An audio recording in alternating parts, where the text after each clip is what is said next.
હમણાં સૌરાષ્ટ્રના ખેડૂત ભાઈઓ અને રાજ્યના અન્ય ખેડૂત ભાઈઓ વરસાદની રાહમાં છે, પરંતુ હવે તારીખ 15મી ઓગસ્ટથી વરસાદી સિસ્ટમો સક્રિય થશે.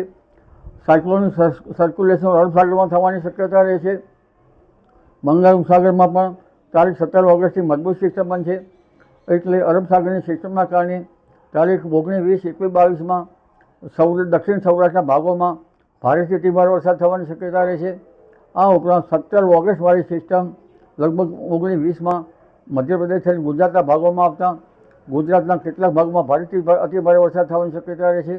સરદાર સરોવર ડેમની પાણીની સપાટી વધવાની શક્યતા રહે છે અને આ વરસાદના કારણે કેટલીક નદીઓમાં પૂરની સ્થિતિ પણ રહેવાની શક્યતા રહે છે.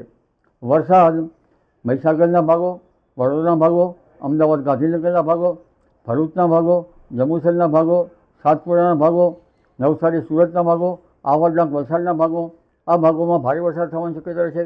કેટલાક ભાગોમાં ભારેથી અતિભારે વરસાદ થવાની શક્યતા રહે છે. તાપી નદીનું જળસ્તર પણ વધવાની શક્યતા રહે છે. આ ઉપરાંત ઉત્તર ગુજરાતના ભાગો, પાટણ, સમીહારી અને મહેસાણા ભાગોમાં વરસાદ થવાની શક્યતા છે. કચ્છના ભાગોમાં ભારે વરસાદ થવાની શક્યતા રહે છે. રાજકોટ અને ઉત્તર સૌરાષ્ટ્રના ભાગોમાં કેટલાક ભાગોમાં ભારે વરસાદ થવાની શક્યતા રહે છે. સાબરકાંઠાના ભાગોમાં ભારે વરસાદ થવાની શક્યતા રહે છે. પંચમહાલના કેટલાક ભાગોમાં ભારે વરસાદ થવાની શક્યતા રહે છે.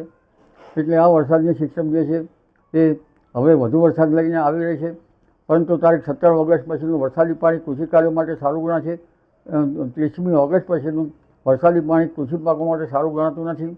એટલે ખેડૂત ભાઈઓ કૃષિ કાર્યો વરાપ કરવા સારા રહે.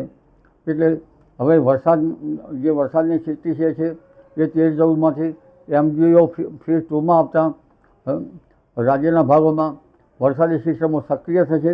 ખેડૂત ભાઈઓ ચિંતા કરવાની જરૂર નથી.